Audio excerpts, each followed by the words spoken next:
السلام عليكم، انا كينج سكال والنهارده هنتكلم عن العاب الزومبي اللي انا لعبتها، ودي قائمه عشان اقول اللي انا لعبته. زائد انا عايز اوضح اني بحب فكره الزومبي دي جدا، وتقريبا كل حاجه اتعملت لفكره السرفايفل في عالم الزومبي انا لعبتها او اتفرجت عليها لو هي مسلسل او فيلم. والقائمه دي هحط فيها لعب اتعملت عشان السرفايفل في عالم الزومبي، مش مود في لعبه زي كول اوف ديوتي. واحط فيها الحاجات اللي فكرتها النجاه في عالم الزومبي احتله. يعني مش هحط لعب رعب عشان انا بخاف منها فما لعبتهاش ولا عمري العبها، وما اعرفش ازاي اللي بيلعبها ده يعني بتعملوها ازاي يا كفر؟ بجد بتعملوها ازاي؟ ده انا قلبي بيوجعني من الخوف لما بتفرج على حد بيكون بيلعبها في ستريم ولا حاجه. ما علينا ما علينا، ويلا يا عزيزي خلينا نبدا. Tick tock, tick tock, you have my attention. Show me everything that you got today. Take me to another dimension. I'm so excited what you have to say. انا هبدا في القائمه دي من تحت لفوق، واول لعبه معانا هي ديد ايلاند 2. ديد ايلاند 2 قدمت افضل وحش زومبي ممكن تشوفه تقريبا. مفيش زومبي شبه التاني نهائي في اللعبه، وافضل ذكاء اصطناعي الزومبي انا اتعاملت معاه. وكمان اللعبه هتديك افضل تجربه قتل زومبي ممكن تجربها، عشان كل ضربه هتسيب اثر في الزومبي، وساعات بيتقسموا نصين ويفضلوا عايشين كده. حاجه منظر وحش بس يعني بيعجبني الحاجات دي. بس هي دي الحسنات اللي عندي عن اللعبه، عشان اللي جاي كله انتقاد. اللعبه عباره عن قتل زومبي بس. القصه وحشه قوي او وحشه جدا كمان، مفيش تعريب للقصه، وده شيء انا بيفرق معايا فيه جدا يعني. ده غير ان فكره السرفايفل فيها عبيطه قوي، واللعبه يعني حسيتها فكره واحده: ادخل مكان اقتل الزومبي، جمع حاجات عشان تعرف تعمل السلاح او اي يكن اللي هتعمله، وخد اي حاجه تهلسك اكل بقى فاهم، اي زفت بوشن اي حاجه وامشي. مفيش بوشن، هو في مشروبات كده غازيه بس ما علينا يعني، اعتبره هو بوشن. بس في العموم يعني انا فين في اللعبه؟ يعني انا فين ميتين ابداعي؟ القصه مبتذله قوي قوي قوي، شفتها في 5000 فيلم قبل كده. يعني ملخص القصه كلها في جمله واحده: الجيش هو السبب، عشان كان بيعمل المخلفات في الصرف الصحي بس. مخلفات نوويه طبعا في الصرف الصحي خلت في زومبي في الجزيره اللي هو نعم. تمام يا ديد ايلاند، تمام. فتقييم الشخص ديد ايلاند هو 5 من 10، وده تقييمي انا الشخصي. تقييمي انا الشخصي. خليك فاكر ان اختلاف الراي لا يفسد الود قضيه. المهم خلينا نكمل، وما تنساش تعمل لي اشتراك ولايك عشان اللي جاي نار. تاني حاجه معانا هي ريزيدنت ايفل 3 ريميك، اللي اتعمل لها ريميك، اللي اتعدلت، عشان اللي مش فاهم يعني معنى كلمه ريميك. بص يا شباب، انا عارف ان اسم ريزيدنت ايفل حاجه مقدسه عند البعض وانها سلسله عظيمه، بس الجزء ده فيه عيوب، والعيوب دي بالنسبه لي انا مش مشكله، بس بالنسبه لناس تانية هي مشكله. بس في العموم انا حبيتها جدا. ليه؟ عشان هي ريميك متقن بجد، حرفيا عمل فني. اللي عملها فنان، من اول الجرافيك اللي ابهرني بجد في توزيع الاضاءه بتاعته وشكل الدم والتراب والعرق على الشخصيه اللي بتلعب بيها. ايه القرف اللي بقوله ده؟ ما علينا. والشخصيات برضك زي كارلوس اللي حبيت قوي شعره معرفش ليه، واستمتعت باللعب بكارلوس اكتر بكتير من جيل على فكره.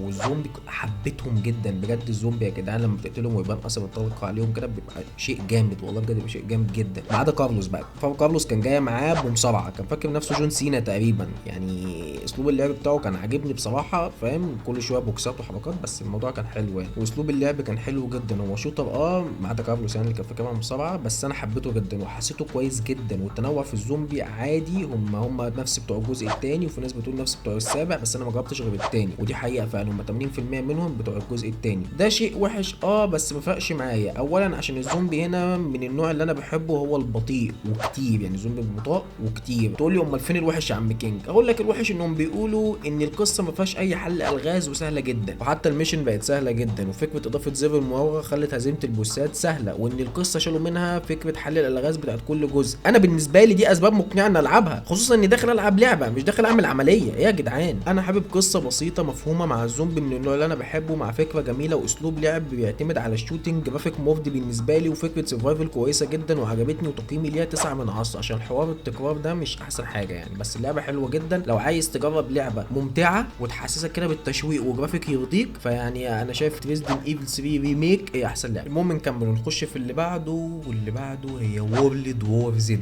بصوا انا حملت اللعبه كراك، يعني قصدي اني ما جربتش اللعبه مع حد غير البوتات اللي بيكونوا معايا في الكراك، فتجربتي معاها مش كامله. بس اللي هقوله انها احسن لعبه فايت ضد الزومبي اونلاين. اولهم اعداد الزومبي والجرافيك والاصوات واسلوب اللعب والخوف والضغط اللي عليك والميشن اللي المفروض تعملها، بجد كلهم كاملين، انا مش شايف فيهم اي غلطه. بص تجربه اللعب حلوه جدا جدا، وخصوصا في اسلوب اللعب والتحكم اللي سلس قوي معاك، والاسلحه الكتير اللي فوق الرهيبه، وفي فرق كبير جدا بين كل سلاح والتاني. وتاني حاجه هي الزومبي اللي مفهومش اي تنوع، بجد مفيش اي تنوع في الزومبي نهائي، بس التنوع في الماب والشخصيات، وكل ماب هتخليك تعيش جو مختلف قوي، خصوصا بتاعت اسيا، تقريبا كان في كوريا مش فاكر. بص انا تجربتي كانت حلوه قوي مع اللعبه واتبسطت بيها قوي، هي كراك، فاظن وهي اونلاين هتكون اجمد 100 مره، وتقييمي ليها هو 7 من 10 عشان التكرار الكتير، واللعبه حلوه جدا. بعد مده ممكن تزهق منها، فحاول ما تلعبهاش، او يعني حاول ما تحرقهاش يعني بالنسبه لك. المهم نروح للي بعده. رقم 4 معانا هي ريزيدنت ايفل 2. دي تقريبا اصعب لعبه انا لعبتها من ناحيه كل حاجه، من اول الزومبي اللي كانوا صعبين جدا في قتلهم عشان لازم تجيب الطلقه بتاعتك هيد شوت، عشان الطلقه لو خلص منك انت هتعيط، ده غير الرعب والضغط اللي انت كنت فيه من كتر الخوف، والتنوع في الزومبي اللي كان رهيب بصراحه، خصوصا ان كل المخلوقات اللي ممكن تشوفها في اللعبه ممكن تحول لزومبي، حيوانات، بني ادمين، حتى الوحوش دول اللي هم الزومبي المتحولين بزياده. واسلوب اللعبه اللي كله شوتينج يعني حلو بس مش سلس ابدا، تقريبا دي حركه عشان يزودوا الضغط عليك كلاعب، بس قشطه يعني. وطبعا اجمل واكتر حاجه بحبها هو اثر الطلق على الزومبي، وكمان الزومبي لما بيموت بتفضل جثته موجوده. وطبعا اصعب حاجه هي الالغاز اللي بجد صعبه جدا، وكان كلها انك تجمع حاجات وتفايت بوسات، وفيها الغاز صعبه جدا لدرجه انك ما تعرفش تخلصها على يوم واحد من صعوبتها والتعب اللي بتبذله عشان تحلها، زائد ان القصه حلوه جدا وفيها عمق وتنوع في الشخصيات جامد قوي. وعجبتني الحوارات اللي كانت بين الشخصيات في اللعبه، والعمق اللي كان في اسلوب الحوار، عارف انت اسلوب درامي كده. انا بحب جدا الالعاب اللي بيبقى فيها اسلوب درامي تحسسك انك بتلعب فيلم، فاهم، مش مجرد لعبه. بس اللي ما عجبنيش هو الجرافيك وحش، مش احسن حاجه حتى بالنسبه للوقت اللي نزل فيه، يعني ده وحش قوي. زائد دي ريميك، يعني المفروض يكون احسن جرافيك واحسن كل حاجه في وقتها. انت بتصنع شيء قديم عمل نجاح بتحسنه، مش بتخليه على نفس المستوى. ده غير ان احداث القصه مترابطه قوي مع الجزء الاول، فاللي ما لعبش الجزء الاول مش هيفهمها. انا احتاج اروح اتفرج على الجزء الاول على حد بيلعبها على اليوتيوب عشان خاطر اعرف افهم القصه بتاعت الجزء الثاني. فالموضوع ما كانش احسن حاجه يعني مع اللعبه دي غير اثناء لعب ليها. تقييمي ليها من الاخر هو 7 من 10. وفكرك تعمل لايك لو الفيديو عجبك واشتراك يا عزيز. ونروح لخامس حاجه معانا وهي العظيمه ذا لاست اوف اس. بصوا يا شباب، انا ماليش دعوه باي كلام اتقال على اللعبه دي، زاد انا كمان ماليش دعوه باي كلام بخصوص البي اس 3 او ريميك او ريماستر او اي بتنجان. انا بتكلم على النسخه بتاعت ذا لاست اوف اس بارت 1 اللي نزلت في 2023. حلو.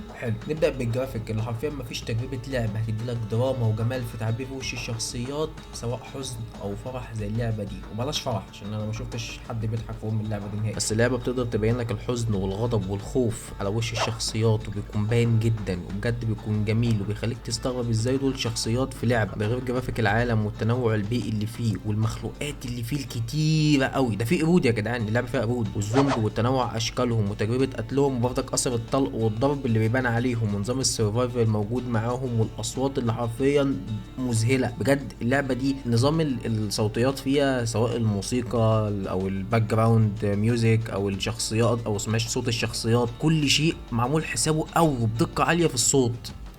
يعني ابسط مثال لما جويل بكون بنطق اسمه صح كان بيلبس القناع بتاعه، كان الصوت بيتكتم كانك انت اللي لابس القناع. يعني لو شاشتك حلوه هتحس ان انت اللي جوه اللعبه. والقصه وعمقها وسرد القصه اللي حرفيا روعه. القصه عميقه جدا ودراميه جدا، وفي مواقف هتخليك تدمع من كتر الدراما والاحداث اللي فيها. وتطوير الاسلحه وتنوعها حلو جدا بجد قوي يعني في اللعبه هنا. وفكره ان البشر هم اخطر من الزومبي في العالم ده عجبتني قوي. انا بصراحه شايف ان ذا لاست اوف اس من افضل تجارب السرفايفل في عالم الزومبي. وتقييم اللعبه 9 من 10، وده عشان متطلبات اللعبه قويه قوي بجد. يعني اللعبه محتاجه متطلبات عاليه شويه، وانا كنت بلعبها على ميديم كده بالعافيه، فالموضوع مضايقني من ساعتها، فيعني عادي يعني عدوه. المهم نكمل ونروح لسادس حاجه معانا، وهي اجمل واحسن لعبه انا لعبتها للزومبي، وهي دايز جون. انا بالنسبه لي دايز جون كانت من احلامي بجد، كانت من احلامي ان العب اللعبه دي. فاول حاجه عملتها بعد ما جبت كارت شاشه وحسنت جهازي اني حملتها، وكنت بلعبها في الفترات اللي انا مبسوط فيها عشان استمتع بكل لحظه